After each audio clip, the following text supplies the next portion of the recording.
দর্শক, video viral হওয়ার পরে এই ফেসবুকের মাধ্যমে একটি এতিমখানার বাচ্চা আজকে তার পরিবারের কাছে ফিরে যাচ্ছে, তার মা বাবার কাছে ফিরে যাচ্ছে। দীর্ঘ 1 বছর তিনি একটি এতিমখানায় ছিল এবং প্রতিবন্ধী এই বাচ্চা সন্তানের মতন মিজান চাচা লালন পালন করছে। সেই বাচ্চার সন্ধান মিলল আপনাদের সহযোগিতায়। দর্শক, আজকের সেই বাচ্চা যাচ্ছে তার মায়ের কোলে ফিরে। আপনার বাচ্চা তো? জি, আমার বাচ্চা। আচ্ছা, আজকের এই বাচ্চা কি নিতে আসছেন কত বছর পরে? আমার বাচ্চা আজকে 1 বছর পরে। 1 বছর পরে? 1 বছর আগে কিভাবে হারাইলো আপনার বাচ্চাটা?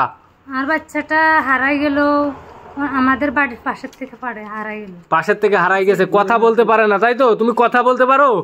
কথা বলতে পারো? কথা বলতে পারে না এবং কানেও শুনতে পারে না। এই বাচ্চাটিকেই সেই শিশুকাল থেকে অর্থাৎ 1 বছরের বেশি এই মিজান চাচা সন্তানের মতন লালন পালন করছে। কাকা, আপনি তো দীর্ঘদিন লালন পালন করছেন, আজকে তো চলে যাচ্ছে আপনার ছেড়ে। আসলে আপনি এই যে মানে সন্তানের মতন লালন পালন করলেন, আপনার অনুভূতিটা কেমন আজকে? আমার অনুভূতি দুইটা। একটা, সন্তানের মতো পাশে থেকে যখন চলে যায় সন্তান, তখন যে ব্যথাটা আসে সেটাই আসছে। আরেকটা আনন্দ লাগছে যে তার পরিবার খুঁজে পেয়েছে মিডিয়ার দৌলতে। আমার এখানে শুধু একটা শিশু না, এরকম অনেক শিশু রয়েছে। তা আমি চাই যে তাদের পরিবার ফিরে পাক, এবং যদি পরবর্তীতে এই শিশু লালন পালনের জন্য আমাকে আবারও দায়িত্ব দেয় তারা, এই শিশুর বাবা মা, আমি নিতে রাজি আছি। আমাদের এই এতিমখানার দরজা সকল শিশুর জন্য খোলা, পথ শিশু ও পথে থাকা মানুষদের জন্য। আমি একটা কথা বলবো, কোনো শিশু যেন আর পথে না থাকে। প্রত্যেক বাবা মার গুরুত্ব দিতে হবে যে আমার শিশু কোথায় যাচ্ছে, আমার শিশু কার সাথে বেড়াচ্ছে, আমার শিশু কোথায় গেল। তো আমরা চাইবো যে এমন আমাদের কাছে আজ 1 বছর, থামো 1 বছর রয়েছে, এখন সন্তানের মতো মানুষ করছে। আমার এখানে 60 জন শিশু আছে। দর্শক, শুধু সন্ধান পাওয়া যায়নি পরিবারের এই বাচ্চাটা, তাই তো? হ্যাঁ, এই বাচ্চাটার এখনো বাপ মার সন্ধান পাওয়া যায়নি।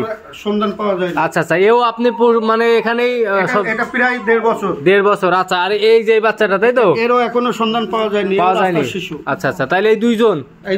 আচ্ছা, এই দুইজন শিশুর পরিবারকে আমি সন্ধান পেতে চাই এই মিডিয়ার মাধ্যমে। আচ্ছা দর্শক, সবচেয়ে বড় কথা হলো যে একটা বাচ্চা তার কিন্তু বাক প্রতিবন্ধী, কেউ কথা বলতে পারে না। কেউ কথা বলতে পারে না। থামো, কেউ কথা বলতে পারে না, এবং সে কানেও শোনে না। এটা কানে শুনে কথা বলতে পারে না। থামো। আর এটাও কথা বলে না, এও কথা বলতে পারে না।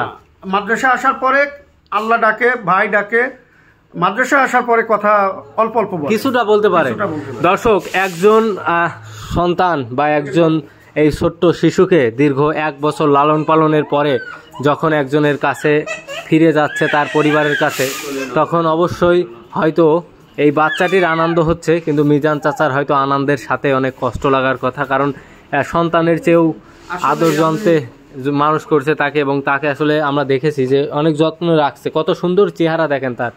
হ্যাঁ, তো আপনার এই যে বাচ্চাটা পাচ্ছেন, অনেকের এইভাবে তো বাচ্চা হারায় যায়, অনেক কষ্ট থাকে। তা আপনি আজকের কতটা খুশি এই বাচ্চাটা পেয়ে বলেন? খুশি আমার, মানে যে আমার বুকটা ফুললো, আমার ছেলে পাই, আমি অনেক খুশি। আমার ছেলে পাই, আমার ছেলের জন্য তো আমি পাগল হয়ে আসছিলাম, তাই এখন আমি খুশি হইলাম আমার ছেলেটা পাই। হুজুরগুলো ধন্যবাদ। বিশেষ করে ধন্যবাদ জানাবেন এই মিজান চাচাকে, যিনি আপনার এই সন্তানকে আমরা দেখেছি যে ছেলের মতন করে যত্ন করে রাখছে এই বাচ্চাটিকে, একদম সন্তানের মতন। এবং শুধু এই বাচ্চা না, এখানে এই যে দেখেন দর্শক, যে অনেক বাচ্চারা আছে, এরা কিন্তু আমরা দেখেছি সব সময় সন্তানের মতন থাকে মিজান চাচার কাছে। আর একটা এতিমখানার বাচ্চা যাদের বাবা নাই, পরিবার নাই, প্রিয়জন নাই এবং প্রতিবন্ধী, এই ধরনের বাচ্চাদেরকে দায়িত্ব নেওয়া, এটা কিন্তু অনেক আনন্দের সাথে কষ্টও বটে। তো কাকা, আপনার এখানে এই বাচ্চাগুলো যারা আছে, আমরা চাই যে ফিরে যাক, এবং আপনার এই ভালো কাজের অংশীদার হিসেবে আপনার এই ঠিকানাটা একটু বলেন তো। আমি মোহাম্মদ মিজানুর রহমান। আমার এতিমখানার নাম হলো হজরত শাহজালাল মডেল মাদ্রাসা এতিমখানা, পথ শিশু পুনর্বাসন কেন্দ্র, গ্রাম শ্যামলাগাছি, উপজেলা শার্শা, জেলা যশোর। আমার মোবাইল নাম্বারটা বলে দিচ্ছি, বলেন।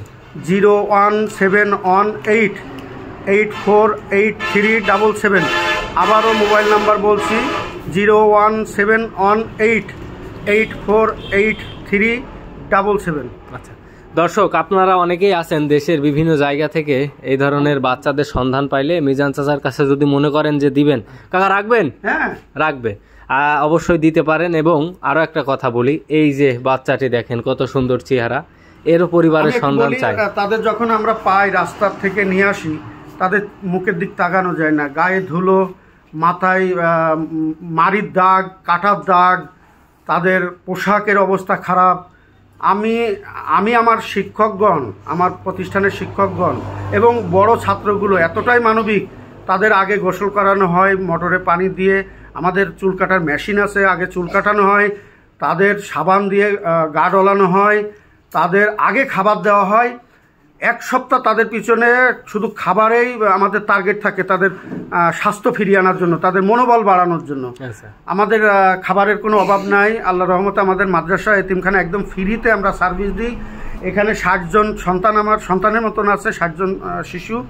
আমরা সবচেয়ে বেশি গুরুত্ব দিই তাদের রক্ষণাবেক্ষণ এবং তাদের নিরাপত্তা আর তাদের খাদ্য এবং তাদের স্বাস্থ্য। জি ধন্যবাদ। দর্শক, আসলে এই যে বাচ্চাগুলো দেখছেন, এই বাচ্চাগুলোর যিনি শিক্ষক হিসেবে অনেকেই আছে, তবে সবচেয়ে যে গুরুত্বপূর্ণ ভূমিকা পালন করে ভাইটি, আমরা দেখেছি যে তাদের, তাই তো চাচা না ভুল বললাম, উনিই তো সবচেয়ে গুরুত্বপূর্ণ ভূমিকা পালন করে। তো ভাই আপনার আসলে অনুভূতি জানাবেন, যেহেতু আপনি কিন্তু তাদের সবসময় দেখাশোনা করেন আর 24 ঘন্টা তাদের সাথেই থাকেন, এবং আমরা দেখেছি যে আপনার ঠিক শিক্ষক এবং ছাত্রের যে সম্পর্ক আপনি তাদের সন্তানের মতন সবসময় রাখেন। আপনার আজকের অনুভূতিটা জানাবেন। আসসালামু আলাইকুম রহমতুল্লাহি ওয়া বারাকাতুহু। মানে আজকে আমরা যে ছাত্রটা পেয়েছিলাম আজ থেকে 1 বছর আগে, উপজেলা সমস্যা অফিসারের মাধ্যমে আমাদের এখানে দেওয়া হয়েছে, ওনার যে ঠিকানাটা পাওয়া গিয়েছে, এটা আমাদের কাছে এটা আনন্দ হচ্ছে। আর একটা মানে দুঃখের বিষয় হচ্ছে, ও যে আমাদের কাছে চলে যাবে, 1 বছর ছিল এখন চলে যাবে। এখন আমরা সবারও মন খারাপ হয়ে গেছে। অবশ্যই সাথে যেটা আছে একটা কথা বলতে পারে না, ওরও মন খারাপ হয়ে গেছে।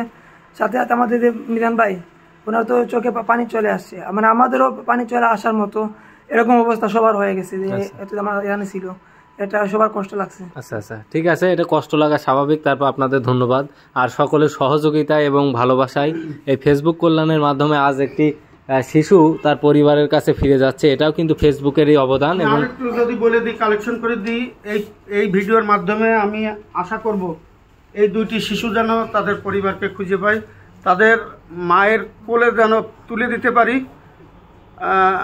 এই দাবি জানাচ্ছি।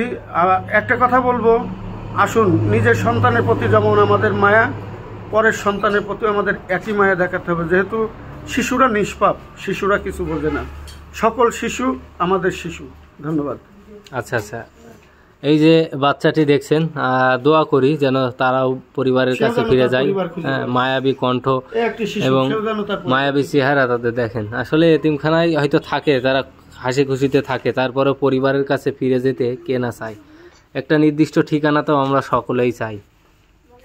তো এখানে দেখেন যে অনেকে আছে, তো সবাই দোয়া করবেন এই বাচ্চাগুলো। এক একটা ইতিহাস, কারণ মা আছে বাবা নাই, কারো বাবা চলে গেছে, মা আরেক জায়গায় চলে গেছে, রাস্তায় বাজারে ফেলে গেছে, এমন শিশু রয়েছে। এক একটা শিশুর এক এক সমস্যা। তো সকলেই দোয়া করবেন যেন এই শিশুদের নিয়ে মিজান চাচার এবং এইখানে যে শিক্ষকরা আছে বা ম্যানেজিং কমিটির সদস্যরা আছে বা যারা দেখাশোনা করেন, দায়িত্বে আছেন, তারা যেন সকলেই সুস্থ থাকে, ভালো থাকে, এই ধরনের কাজগুলোই এগিয়ে যেতে পারে। আমাদের এই পরিবারের সাথে যারা রয়েছে, ভালোবাসা অর্থ দিয়ে যারা সহায়তা করে যাচ্ছে প্রতিনিয়ত, তাদের প্রতি আমার কৃতজ্ঞতা। ধন্যবাদ আপনাকে।